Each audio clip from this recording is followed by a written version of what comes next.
Good morning, my butterfly friends.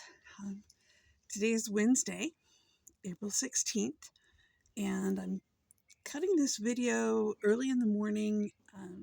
It's about 8:30, and I hope you can hear the incredible symphony that's going on around us in the meadow here. All kinds of birds. What you can't see and what I'm distracted by right now is just over here. There are some eastern bluebirds that are perched on the leftovers of my milkweed at the edge of the house here, and they're working on a nest in the area. So I'm kind of distracted a little bit by the birds this morning. I love to come out here and sit on the deck, and I get to look out at the beautiful meadow. I'm just going to turn my tripod here. I get to look out at all of that beauty and just listen to the birds as they sing. And it's just so beautiful. I'm just on the edge of the sunshine house. The sun is just peeking over the house. Today I wanted to talk about 7 decisions that have led to my dream for the meadow. The meadow just didn't appear. The idea didn't just pop in my head. And some people may think that it happened that way, but this dream of the meadow has evolved tremendously for a lot of different reasons. It has grown slowly through about 5 years of uncertainty and grief and so much more. A lot of decisions, some really big and some very small. And so I wanted to share these decisions with you. 7 moments. Yes, my crows are chiming in on this too. Not just the physical meadow, but the soul of my meadow. I've got my notes here on my iPad, and I'm just trying to not read from my notes in a video, because you're not supposed to read from your notes in the videos. But these were turning points that took me from survival to restoration. And I wanted to share these with you. You see, it's just a hayfield right now for the most part, but I'm going from survival to restoration, and from hayfield to habitat, and heartbreak to hope. And that's what I want to share with you. At each of these points, I found God, often in the quiet, in the soil, in the wings of a butterfly, in the words of Scripture, and always in His gentle unfolding grace. So the first decision was, I said yes to land that I didn't yet know how to steward. The literal decision to purchase the land.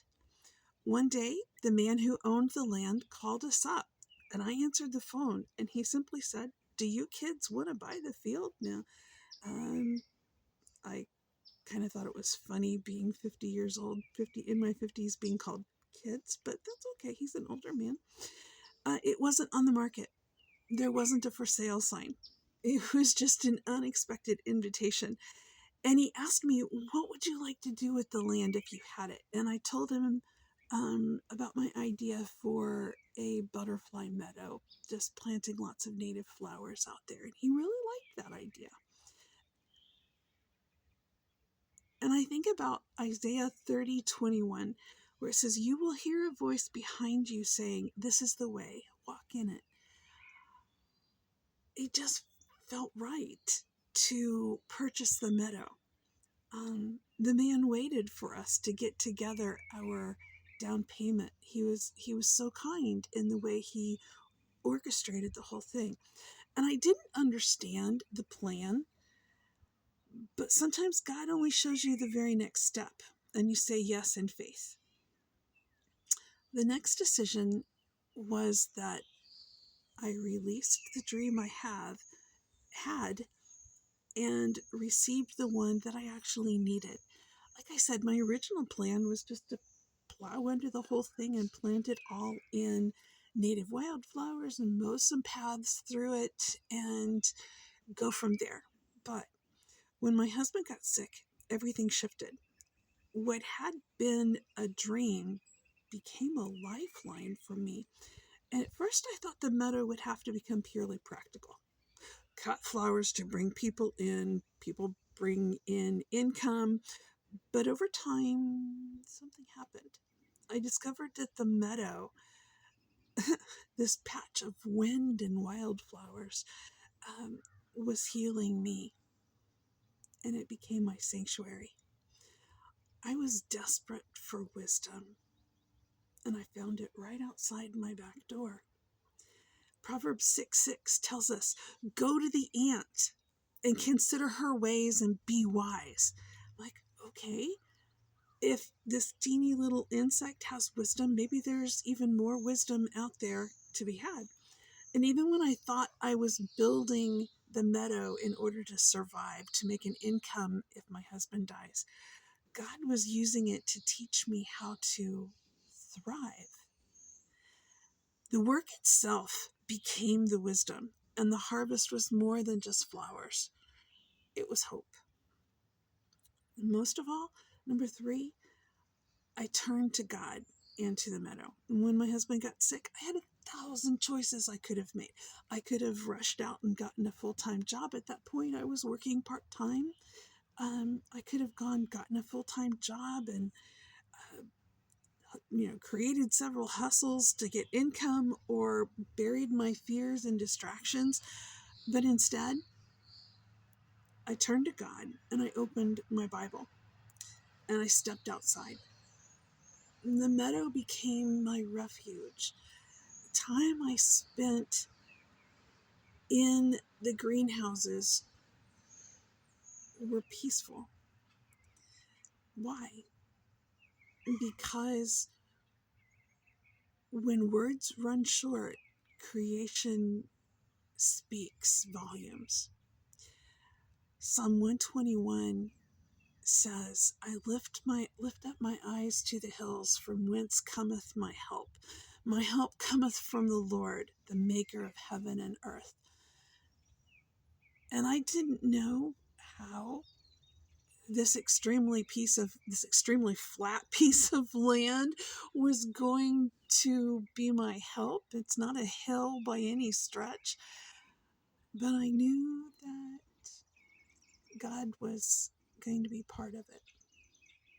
I began to realize that the same God who designed the butterflies and all the flowers to work together so well also knew how to hold my grieving and terrified heart.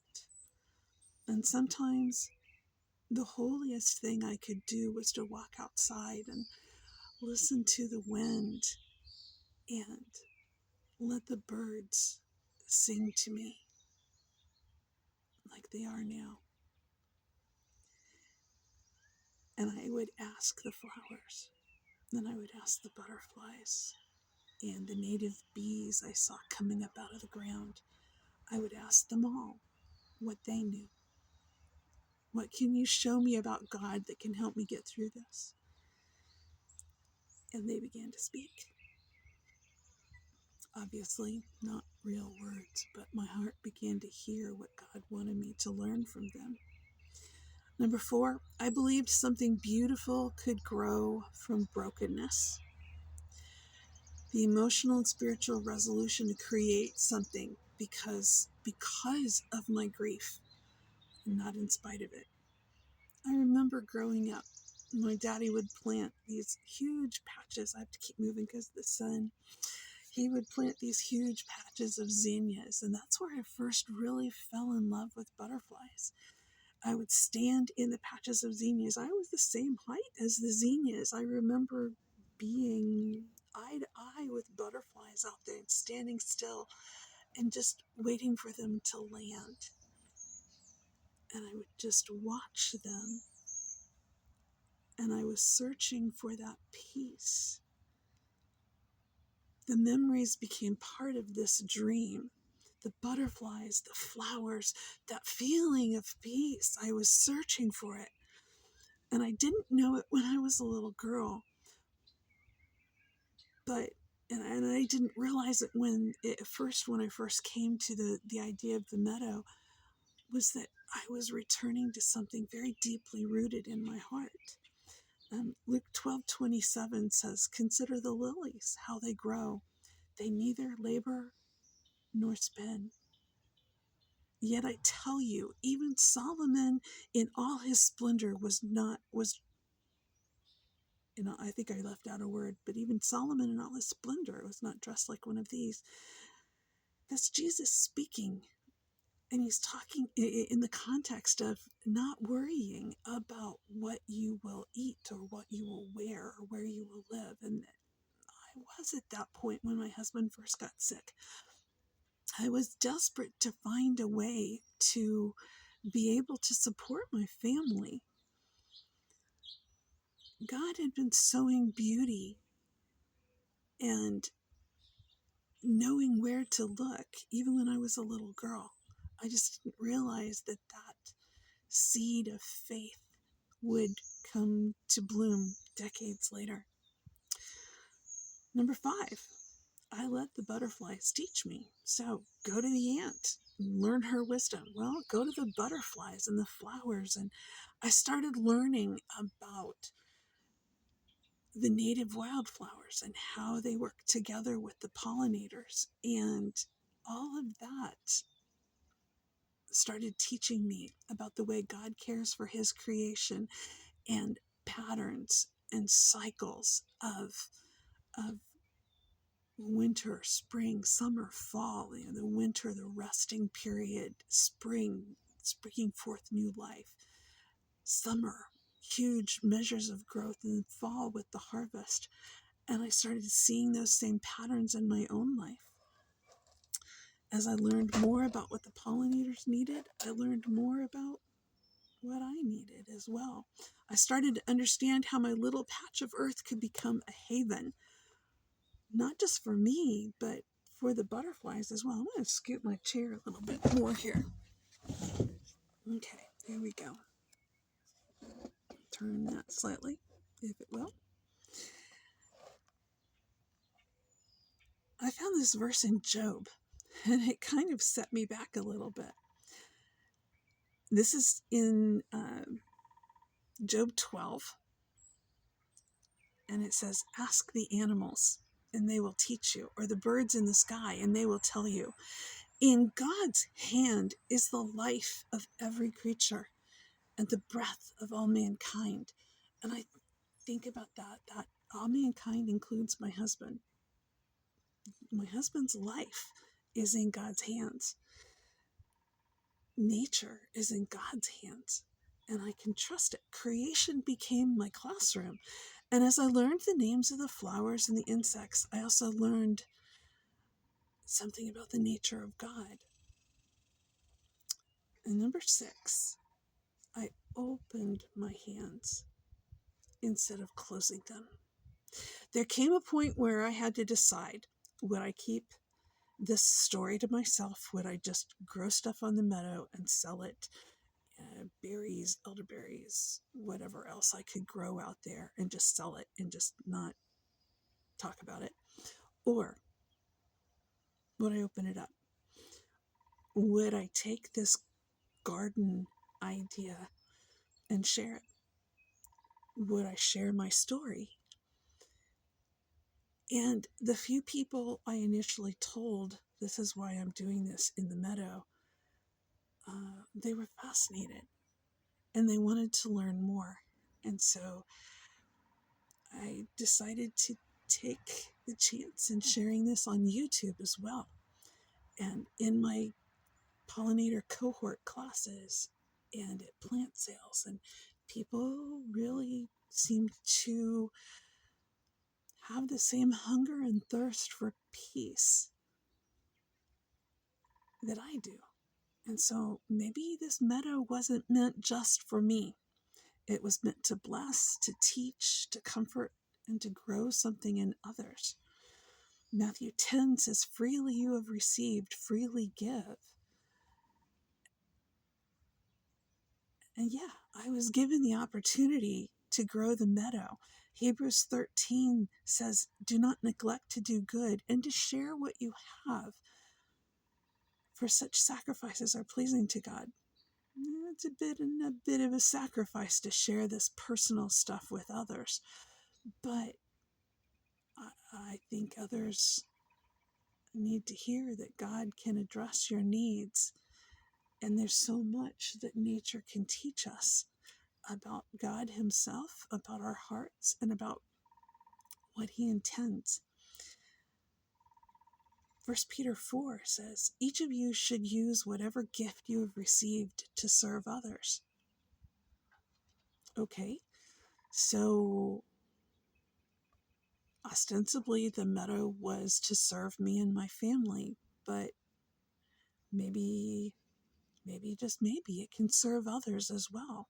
And that would be a good thing.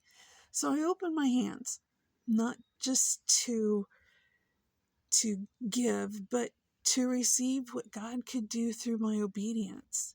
And every time I have opened my hands this way, he's filled them with blessings.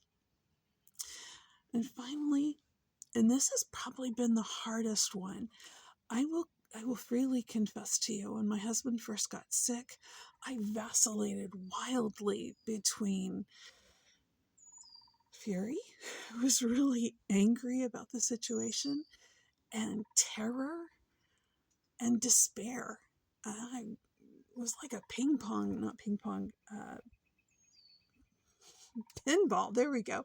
I was like a pinball going between those three wildly. And in the beginning, the meadow was a means to an end. I need a salary. I need to support my family. I'm going to grow flowers. I'm going to turn this place into an agritourism thing, and it's going to support me and my family. And it was a way to make money. It was a last-ditch effort to survive the storm of caregiving, and because I can do it from home. I can take care of what's going on here in the house, and then I can go outside and deal with stuff out there. That sun just keeps moving. That's okay. So can I. I didn't feel strong. I planted out of necessity, not inspiration. I didn't feel strong. I didn't feel brave. I just knew I had to do something. But as I worked with the soil, as I worked with planting the seeds and watching them begin to grow, I began to understand that I was going to survive this. Not just endure, but truly thrive. Even if my husband's condition never reversed, even if my husband died, even if life didn't look the way I had hoped, God was not only restoring the meadow, he was restoring me. And what started as a practical decision to make money became something much, much deeper, a healing journey. The flowers I planted for others began to bloom inside of me. Isaiah 35 says, the wilderness and the dry land shall be glad. The desert shall rejoice and blossom like the crocus. It shall blossom abundantly and rejoice with joy and singing. I'm starting to feel that when I get out here. Psalm 23, he restores my soul. And 1 Peter 5, and after you have suffered a little while, the God of all grace will himself restore, confirm, strengthen, and establish you. The meadow didn't change all at once, and neither did I. And we're both still greatly in transition, and I feel very much like God has been preparing me in order to restore the meadow. Very little is actually planted out there just yet. I've been working on more business logistics than actual flowers. And I just haven't had the money to plant very much. But somehow beauty is taking root in my heart where worry used to be. These 7 moments didn't just build a meadow. They built me. I haven't always known what I'm doing, and to be honest, I still don't know what I'm doing a great deal of the time.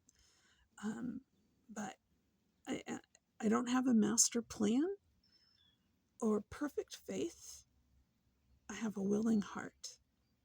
I keep showing up, hands open, heart cracked, willing to plant what I could, one seed, one prayer, one day at a time.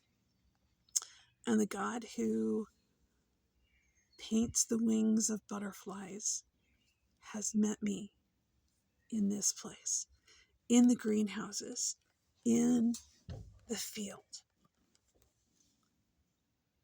He took what was broken in my heart and he's begun to make it beautiful. Not all at once, not without pain, but faithfully, quietly, redemptively. The meadow is still growing, and so am I. And I want to tell you, if you're walking through your own wilderness, I want you to see that this is true for you. You don't have to see the whole field in bloom to believe that restoration is coming. Just say yes to the next step. Open your hands. Let God use even the worry as compost, because wonder is still possible and beauty still takes root in broken ground. Thank you for joining me today. I'm in the sunshine now. I'm up against the wall of the house here at this point. Thank you for joining me today in this beautiful, sunny morning. The birds singing. And thank you for listening to my heart about this. The meadow's not just for me, and these lessons are not just for me. I learned a long time ago when something is happening that I'm not the only student in the classroom, which means what I'm learning, others need to learn it too, probably. So I hope you have a beautiful Wednesday, and I will see you later. Bye-bye, butterfly.